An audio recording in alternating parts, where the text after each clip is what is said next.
video. Talk about a few things.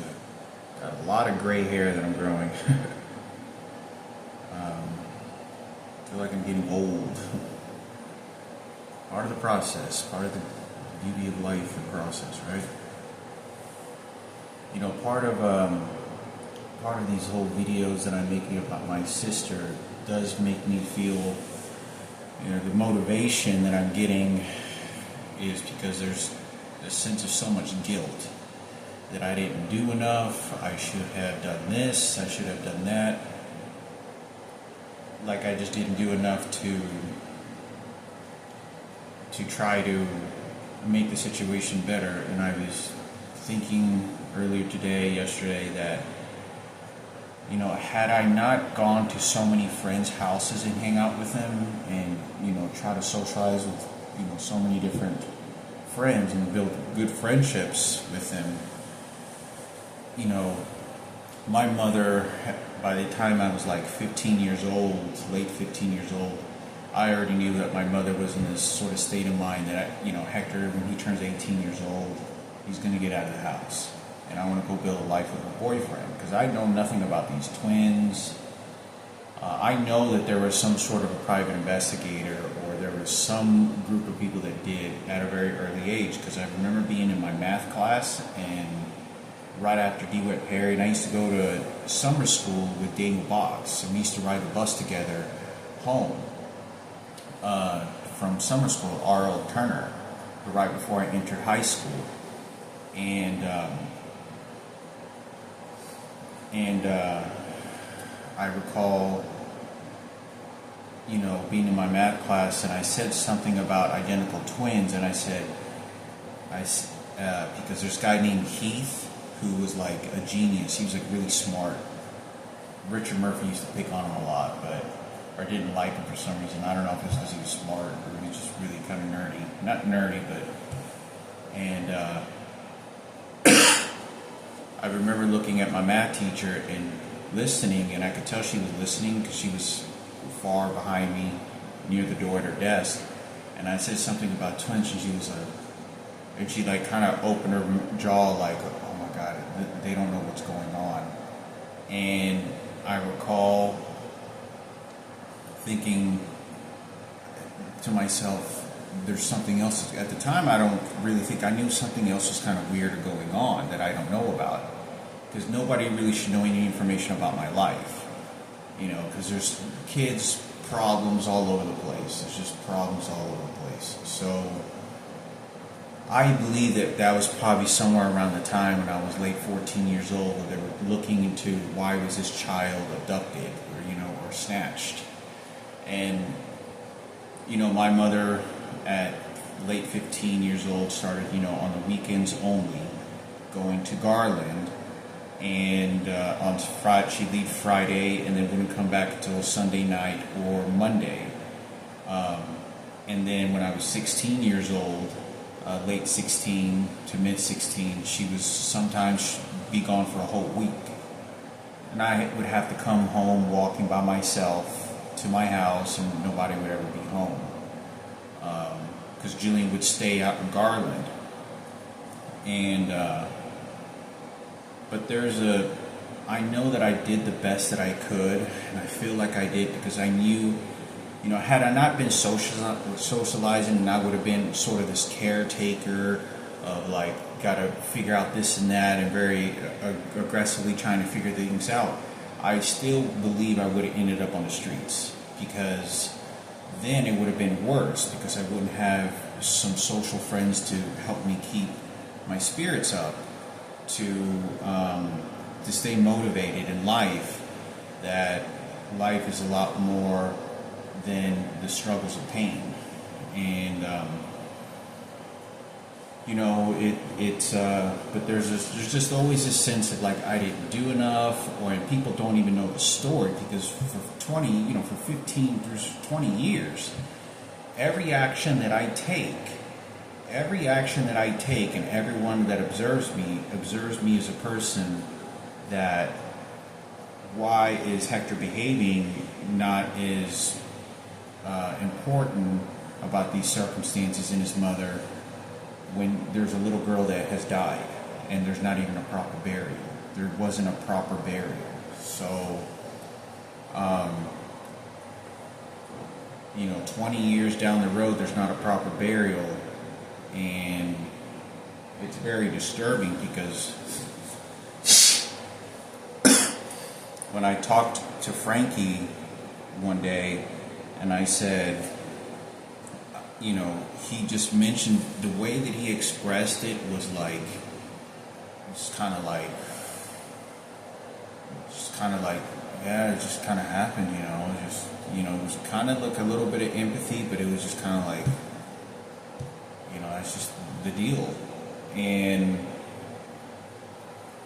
I said, because Frankie had said, yeah, like, I don't even know how I found out that this little girl died. I think it was like sometime a week or two after it happened, or like before, and I said, no, she's not. He goes, no, she's not her sister. No, she's not. He goes, yeah, are you going to go to the funeral? I don't know. But the way that he's expressing and the way that I knew Frankie was not an expressive way to say our own sister just died. This little girl, because there's so much buildup in our house that I watched my mother walk by this girl all the time, not approaching this girl, like just walking away, like I can't deal with this, or I don't want to deal with it. I have to keep going. And you're fine, you're fine. Because I remember they used to walk by the side of our house all the time, occasionally also on the sidewalk. And, just to get a little bit of exercise, and my mother would not show, as much as care or interest to this child as us. And her walking by several times, it was just like walking away, like abandoning the child. And I knew that she cared. She was just like, well, the kid's being taken care of. I can do the best that I can. And I don't blame her. I don't blame her the way, it's not like, oh, you're a horrible mother. There's, but there was nothing, like there was no preparation, there was no, it was,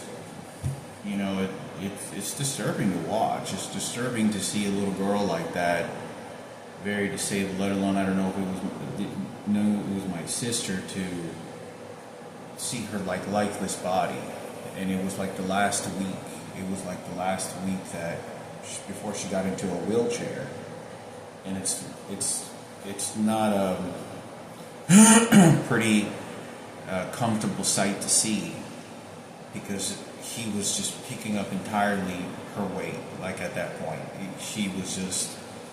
he had to stop because, he was doing the best he could, but there was, he tried. I mean, that's the hero. And Ivan didn't have a lot of friends. I don't think I saw but maybe 3 to 5 friends my entire lifetime go over there. He had a couple cousins and stuff, but I think it was maybe in his lifetime 3 to 5 friends, somewhere around that, and they didn't show up repeatedly. They showed up like once or twice, and that was it. So he mostly stayed to himself and got himself a car, worked at Walmart. And my mother told me, like, before, like a couple of years, like I was somewhere around 15 or 16, said that Ivan was studying to become a police officer. Like he was interested in becoming a police officer. But I think my mother said that he eventually was going to change his mind or something like that, or he eventually did. But there's always a sense of this, a little kid died and it's my sister, and every action I take, like I said, people put that on me before I actually know, or they even know the story. But I have to suffer the consequences of the negative intentions and vibes that they're sending at me. And, I hope to God, I don't think it did happen, that my mother, before she had her accident, 14, 15, 16, 17 years old, would have said every single rape that she acknowledged that Frankie was raped with.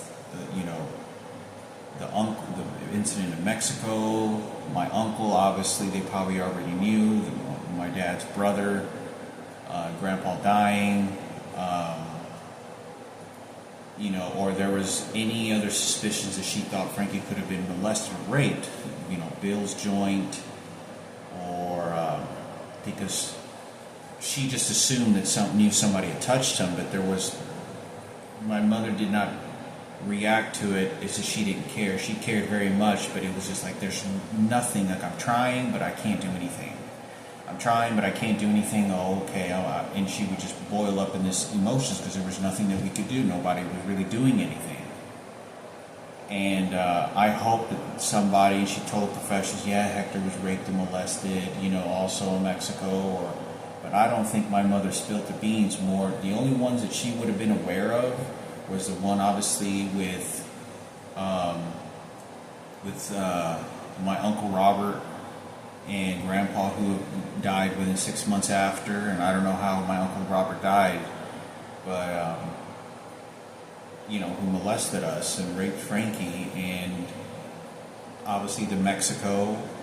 But I don't know if my mother ever said anything about Bill, and because she didn't actually see it, let alone that my mother maybe didn't want to remember that anymore. So I hope that I don't think she did. I think she may have said maybe one or two of them because that's what she recalled, which would have been correct. But like when we went to Theolicha's house, who was my dad's sisters, who I talked about, that this guy was just waiting, and my mom being dragged out the house and me being poisoned half to death, and because when we were in the car, Frankie had tears in his eyes and redness in his eyes, and I was asking him, why are you crying? What's wrong? What's it smell? And my mother just goes, and we were like, it was almost like we were on a getaway, like the way that my mom was driving the car. It was like we're on a getaway. She wasn't speeding, but her posture and the way that I was used to my mom driving the car, it was like we just need to get away. And she was like, "You're fine," and she just goes, "What's this smell? Good." And my mom just goes, "Oh." And she just kept her eyes on the road and just like, we gotta leave. And it's not in any vibe that, oh, I don't care, Frankie's getting raped. It was none of that. So I don't think Frankie ever did.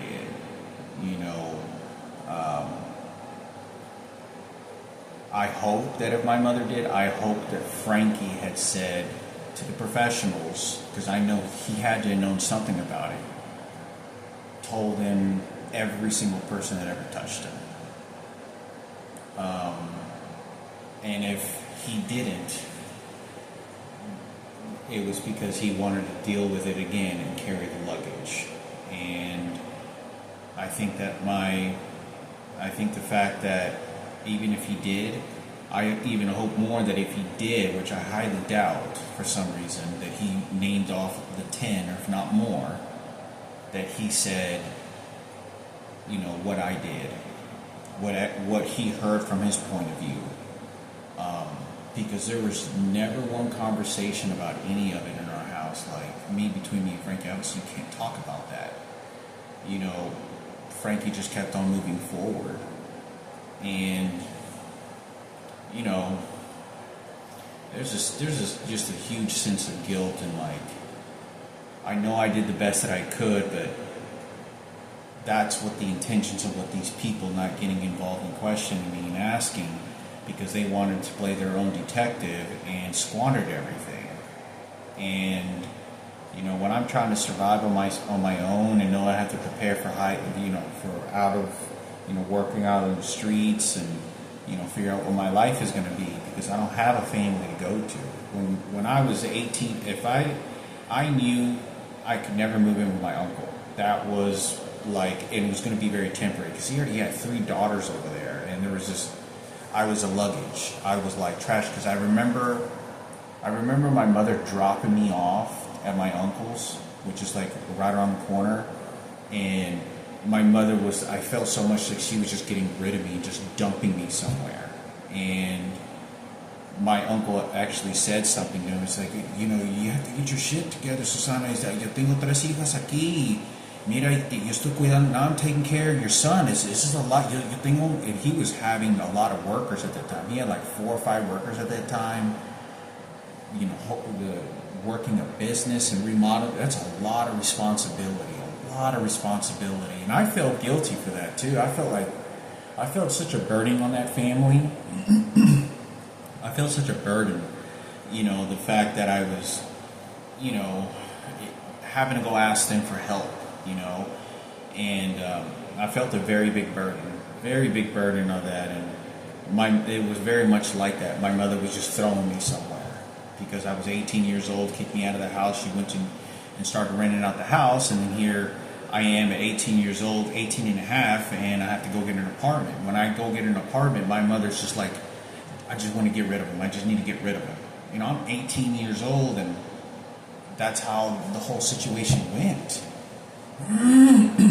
And,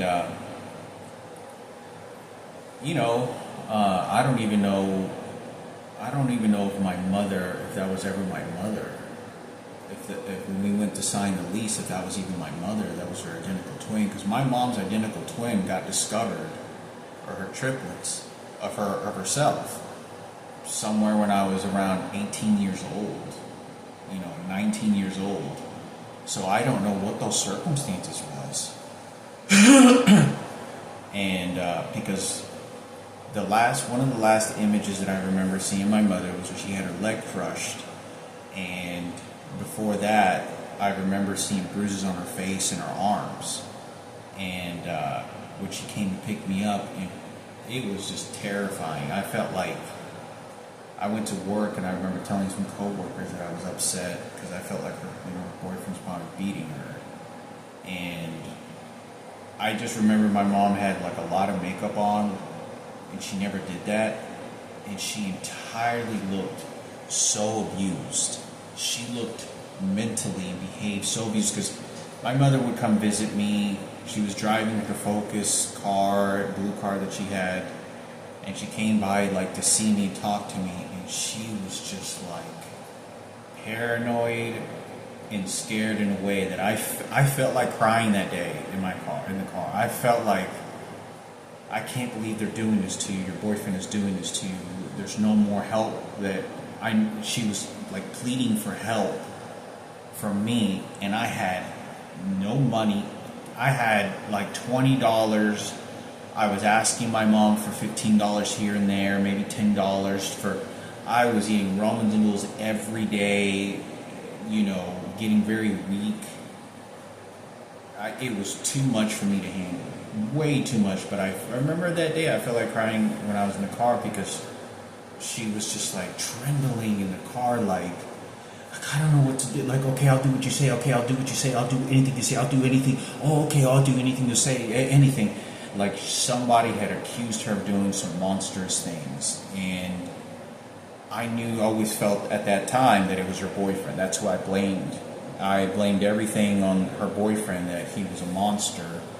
And he rented out my dad's house for like 3 months to some workers, you know.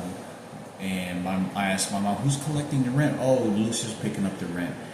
So my mom was so deeply controlled by this guy, it was just like, he's going to steal everything. And ultimately, I don't know who got involved.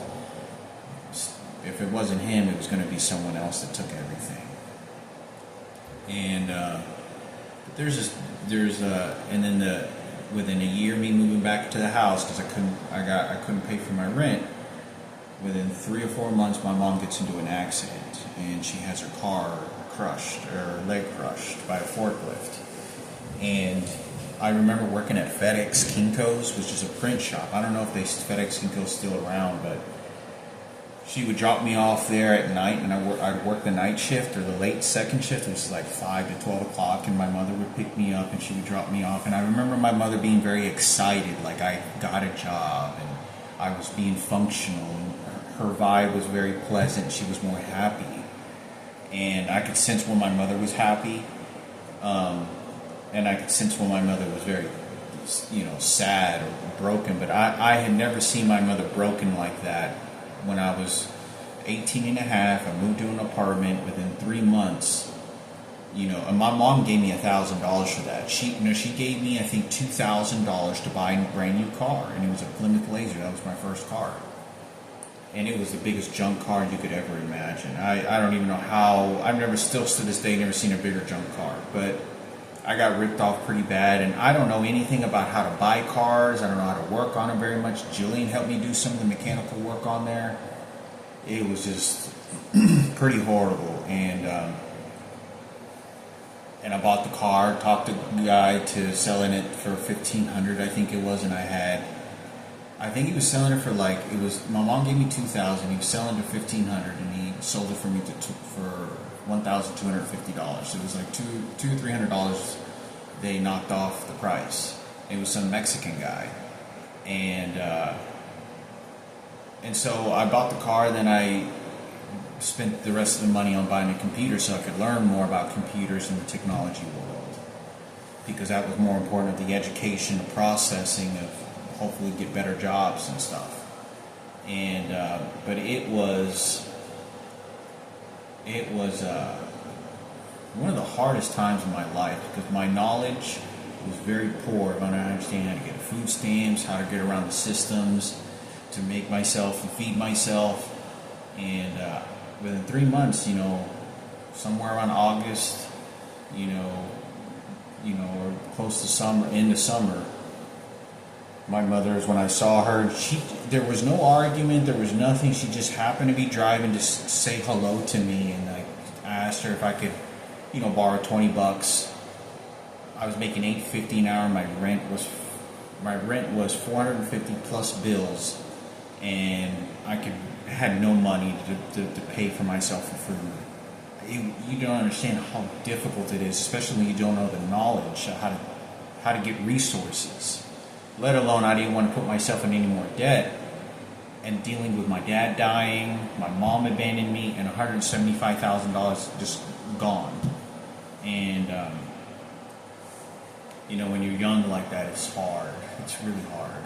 And she came, and I talked about this before, I think in my other video, and I don't know if it had been my mother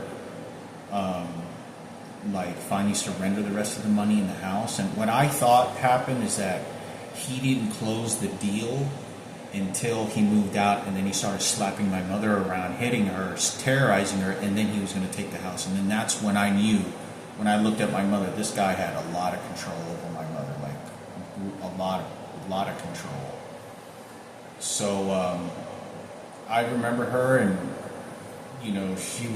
she put on all this makeup on, almost kind of clown-like, and she was trying to be important to my life, and she wanted to. And the way that she hugged me, and the way that she gave me a kiss on the cheek was like don't ever forget about me. And it was very emotional. I didn't say anything because I had to stay firm, try to calm her down. And it was very emotional for me. It felt like a desperation of there's just nothing that I can do. Nothing. I can't even, there's just nothing I can do. You don't understand how desperate I was at that time. I feel like everything in the world is against me, and I'm just thrown into the wolves to be eaten. But that was the last time I saw my mother in the most terrifying situation as a teenager, where she was broken. She looked broken and scared. That in a way that I had not seen her ever in person. My mother could get angry, but she was broken. A peasant at the lowest levels. I'll do anything you say. And she wasn't just doing this to me, because I looked over at my mother and I said, "Mom, are you okay?" "Are you okay, Mom?" And she was just like a chihuahua, like some, and she had bruises, and I noticed that she put like extra makeup that looked like a bruise on her face. And I remember just looking, and I was just like, I wanted to kick this guy's ass, you know, and but you know, because she got involved with their family, and then their family was going to put the pressure on my mother, and I knew all that other situation, and you know, it's like somebody just showing up and then takes everything, and if it wasn't him, it was somebody else that did it anyway. Then I stay at my apartment for 8 months. I break the lease, show up back to the house. I'm 19 years old, and within 3 to 4 months, my mom gets ran over by a forklift, and then it gets worse. You know, I talked about all the other details. And then after her accident, she just disappeared. Like, she just got up and left. She got that thing off her leg, and she was on crutches trying to take care of herself. And the reason I was restrained from really nurturing, helping my mother was because of this guy. We couldn't even look at each other, and I didn't like this guy for shit. I mean, it was like a sense of like fight, almost a brutal fight in the house, because he knew I was so territorial over the house and my mother, and he was like bringing another bigger dog, alpha male, into the house, and that in a small house. And I felt like I had to look over Frankie, or look over Julian, because Frankie was long out of the picture, and I felt like I had to be that way for Julian as well. You know, because he was kind of depending on something to have some sort of rock that was going to be there, other than what was going on there. You know, and and then my mom got that. You know, she's walking on crutches, and then she just sort of just leaves. She's like, "Oh, I'm going to go to Lucio's," and okay, I'm not going to come back now. And then that's when the whole situation. I think we're an identical twin. I think at that time it was confirmed that it was her twin, then did all the talking, and I had no idea. So, you know, I'm very disappointed in the fact that why didn't they ask a full, thorough questions to Frankie and my mother? Every person that ever raped Frankie, every person that ever raped Hector, every person that ever raped my mother sat down in a comfortable, safe place and said, before we give you this house, before we change your life for dream makeovers, we want to know who hurt you. Who hurt you? Why, and if they were willing to, why didn't they ask all the details? You're spending almost $1 million to build a house for 4 kids and my mother and then her identical twins. That's $1 million house. Why wouldn't you ask, even if you're not going to tell me, you did you tell her every person that ever did? Did you tell them that you were held hostage? Did my mother remember? My mother probably, honestly, the way that my mother functioned before the accident, I'd say right after the accident, I don't think she did. And I don't think my mother, because she would have, my opinion is that she would have felt restrained to want to say anything, because you're giving her something and she doesn't want to focus on the horrible things to why she did what she did, and you don't want to give her a house, like a sense of guilt. Like, I'm trying to build a family, I'm trying to have something for children and for others, and if I start telling you all these rapes that happen, what is it going to make me look like? I'm trying, you know, and if somehow she spent the money on my dad's money to buy that car and all this other shit, because I had seen so many people behave toward my mother like she was a gold-digging bitch. That's exactly how they treated when we bought the car. I remember very detailed of how we bought the car at the dealership. How there was a white woman and another guy like circling around like mother hyenas. As my dad was in diapers, and they were trying to buy a brand new car and trying to surrender the money my dad had to buy this car. And he was trying to buy this car for the family, my mother. And my father could barely function. I mean, he looked like an old, unfunctional man sitting there. And this lady was just looking at my mother like, you're a gold digging bitch. Like, you're just trying to take advantage of this old man. And I remember that. And I remember the gay man, or kind of gayish looking guy that was sitting in one of the other cubicles at the dealership that was behaving that way. And I remember just feeling like, I remember the drive in the car, the way that we were driving in the car, the sales guy was trying to sell us the car, which we ultimately get, and it was very beneficial to our family. But I thought it was important for me to talk about because it's a very sad, very depressing. I feel so disappointed why they didn't go into details. Every detail of my mother, like, unless my mother just had dementia at this point or brain damage, there was nothing that we could do.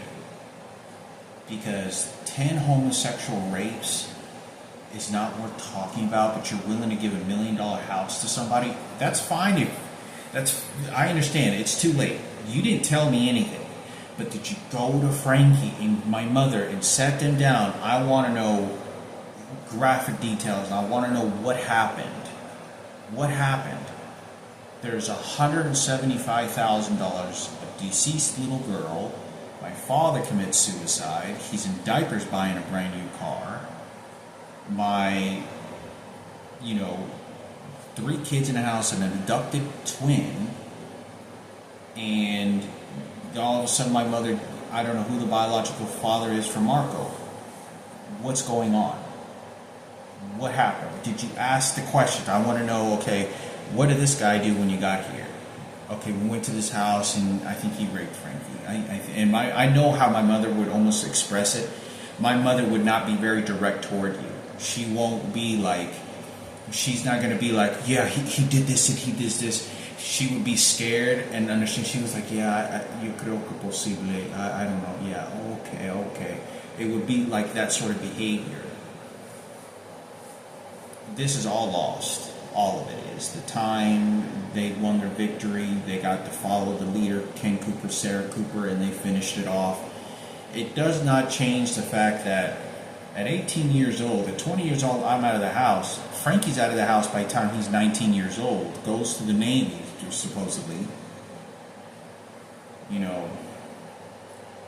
It's so selfish and greed that's the only reason why they didn't want to ask questions, because they didn't want to nobody wanted to find out that Ken and Sarah Cooper knew about the rapes and never did anything, and they're the law enforcers and detectives willing to incarcerate people for 20 or 30 years and arrest them, shootouts probably, and you're not wanting to help a little kid that's being raped, because we met Michael Jackson.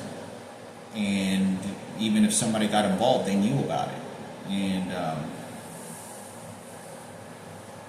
it's very disturbing. Obviously this is all lost, but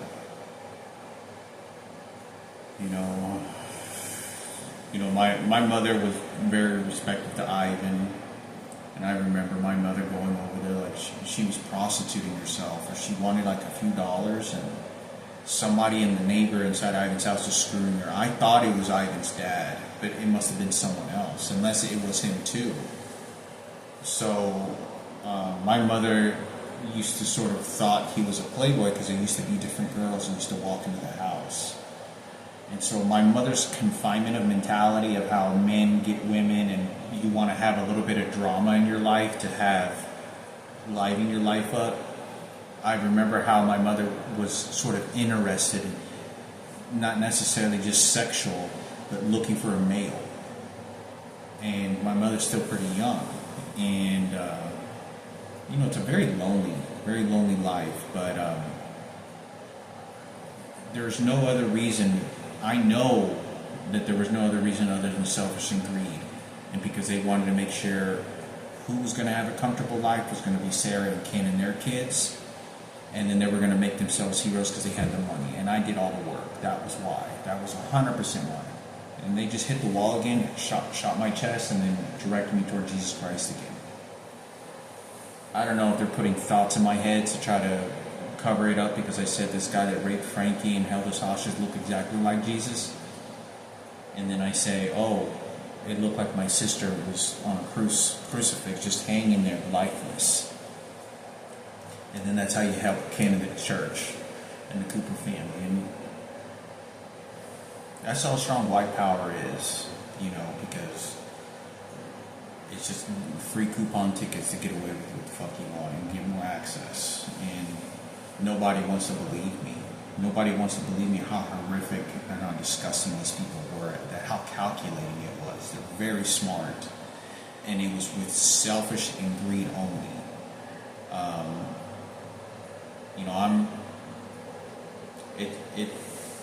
I don't necessarily get emotional and feel crying about it. That it does make me a little emotional at times, but the idea that I get raped like that, and I do all this labor for my dad, and I do all this saving for my brother, and I get nothing.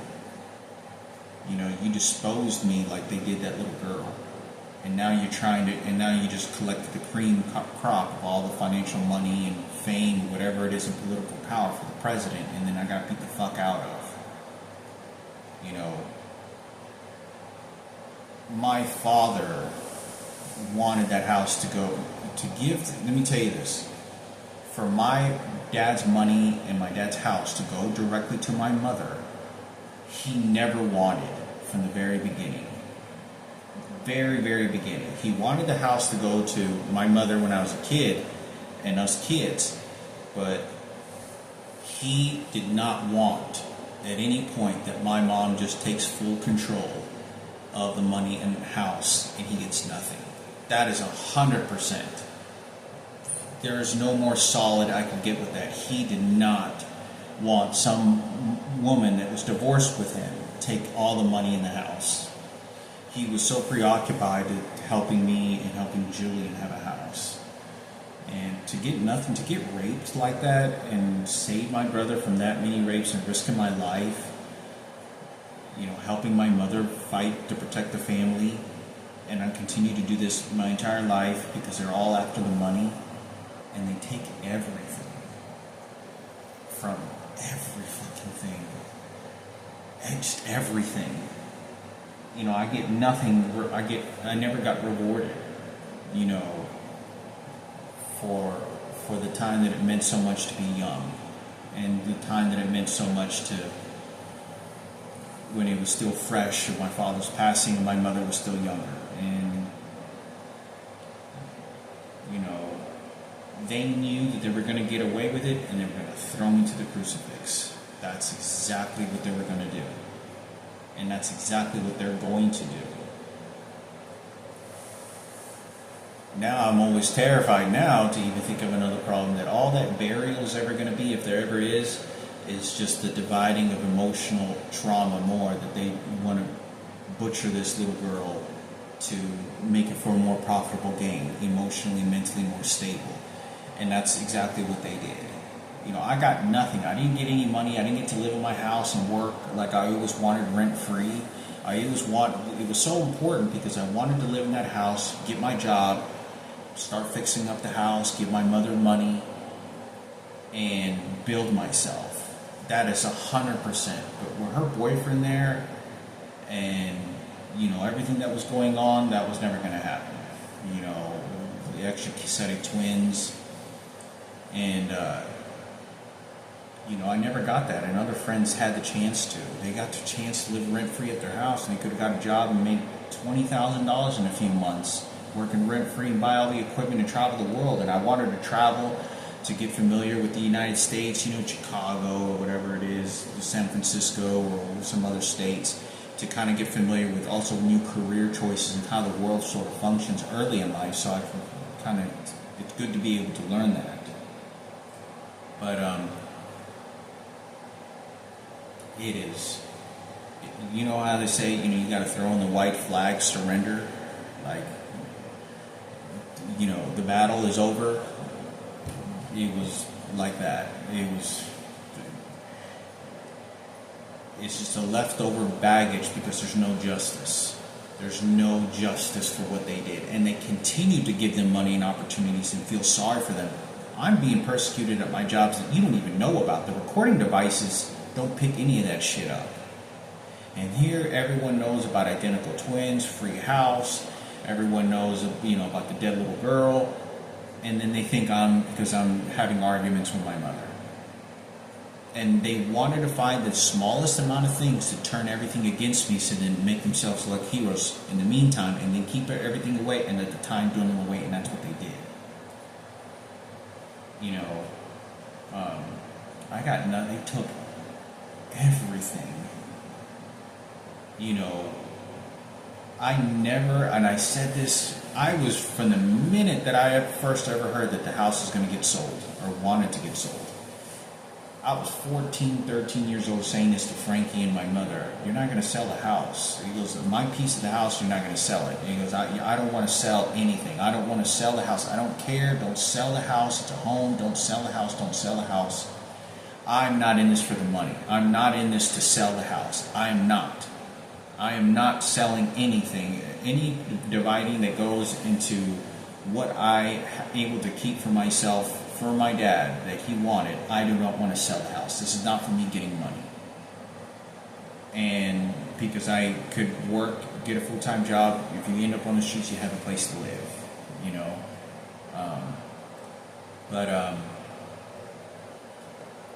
I got beaten to believe with these electronic devices and everything that everyone did, and these horrific things to say otherwise.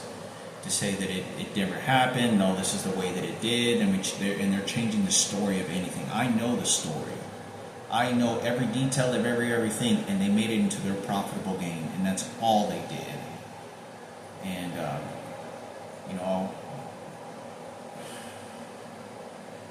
they want to act like I just called somebody at T-Mobile, and this parasite piece of shit on the phone starts to tell me, when I ask him how much it is to walking out the door with that money, he goes, it's about $150. Yes, sir, that's correct. And he's literally insinuating about my dad's death over the phone, taunting me, and I know that's what they're doing.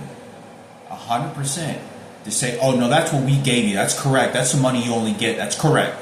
And they act military about it. And this is dead sister, dead little girl, and this piece of shit I've never met over the phone is saying this to me over the phone. And they do it on purpose, because they're training me to say other things, like my mother probably and Frankie never told you the graphic details of all that stuff was.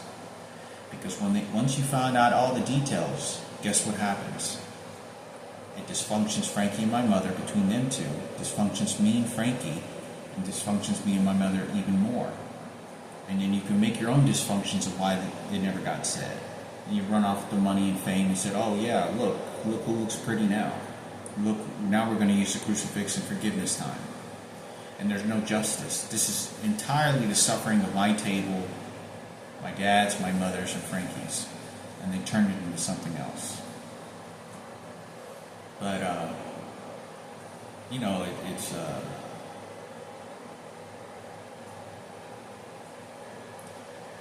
they were good at turning everything against me. They were so good at that. Like, I never did anything through Sven, but you have no idea, screams that I was fucking given, let alone what I heard from Frankie. And it was just money, and it was just laughter, and suffering more. My job said that they got away with what they did. That was my future. That was my fucking future. Michael Rosser went right back to his house, dealing dope, all the money in the world, just having a good time, trashing my house with nothing, and nobody knows about it. And they don't care, because they're homosexuals, and they want to keep quiet and protect their fellow white and fellow gay member, who remember they want to see make a success. I welcomed all these friends in our house, and like my mother always said, none of your friends give a shit about your life. None of them do. And they all came when they heard my dad pick up the phone. Kevin McCarthy, Eric Quintero might have picked up the phone once. I know Michael did at least twice. Ashley did. Robin did. Bruce did 100%. I remember Bruce 100% picking up the phone, and Robert was there. Girardi that day that it happened, and several other situations when Bruce showed up. Because Bruce used to come over all the time. My understanding, he passed away, Bruce Myron. But, you know, I'm being ripped apart myself, and any credit, anything I'd ever done, is, you know, they successfully did it, and the team covered it up. You didn't want any justice to make them suffer, because they ran over to their church, to give them whatever they want and get away with it, and then find community members to agree with them to then make them feel emotional. My own mother is being gutted out like a pig, like a fucking squealing fucking just gutting the pig out for food, and it's my mother. You know, that's my biological sister, that's Ivan's sister, and there's nothing that can be done about it, you know. But they took everything and all the credit and everything I'd ever done. I was nearly digging in trash cans. The worst nightmares I ever had in my life came true. I was 19 years old and 18 years old, just petrified and scared that I was going to be living underneath bridges and digging in trash cans for food. Because I didn't know how to get resources. And that's exactly what ended up later happening. You don't know the sacrifice I took when my father wanted to give me something, and I protected his kids, my father, and when somebody wanted to listen to him, I was the only one there, and I did. And when I needed somebody to listen to me about my problems or what I wanted to go, you know, accomplish and go to school, nobody gave a fuck. Didn't give a damn. And eventually, when I'm 28, I get raped by a transgender that's my mother's sister's friend. And that's an accident, too, that they're covering up as well and just making up whatever they want. You know, they were getting caught, and they knew they was going to get caught and busted, and they did everything to come after me. Nobody listens, and nobody wanted to believe what they were doing to me. You don't understand that if I would have behaved in aggressive ways, physically, finally to explode, they wanted me to go to prison. They wanted me to go to prison. They wanted to put me in a cage because then they knew they could get away with more. And their heroes, Kenneth at the radio station, the Cooper family, could look even more, and the gay community could finally win again more because my dad was gay. But you didn't understand. My dad was having sex with my fucking mother. With my mother.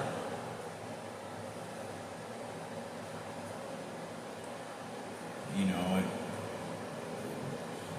we all go through problems and everything, but when all this money just disappears, it could have helped me. You know, every dollar that I have ever had here in this apartment since I've made, given I pay $350 or $375 for rent, every penny I make is just for gifts for people and artwork. And none of it I can make 100% me because they're beating the fuck out of me with electronic devices. So, you know, but everything I make and build, and it's just for family. I don't plan on saving up for a car, saving up for a house, saving up, you know, it's for everyone else, you know. And when I'm traveling and get extra money, you know, when I came living at shelters and COVID happened, I'm just going to these places to give recognition for my father's been dead for 20 years.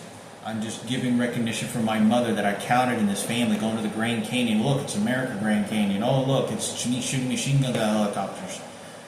I wouldn't be going to those types of fucking places and spending money knowing I have no place to live. I can't trust an apartment because they're going to steal my money even more, and I have to protect myself, and time dwindles away.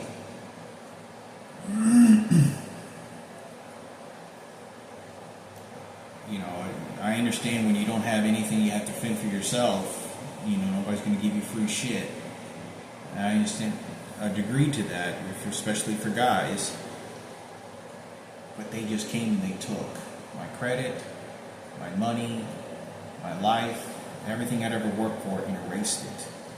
Like it never happened. And then threw me a crucifix with their gay community members and is persecuting assholes that went around me, and they had so much control that if you don't do what I tell you to do, you know what's going to happen. Here, let me take your wallet away from you. Let me take your money away. Want me to tell you what's going to happen? And they completely lied, saying that's not what they're doing. It was psychology, and it was bullshit. Like, I had no way to defend myself.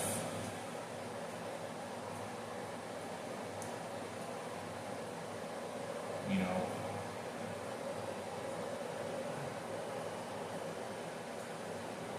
it's just like it's an understanding of my own biological mother, not her fucking twin, that's been shitting on the situation. To understand that, you know, my mother went through so much, and it's not like, oh, we went through suffering, help us. You just came, raped all her children, abused what she's sacrificing, giving up children, abducted, and they just erased everything like nothing. And they laughed.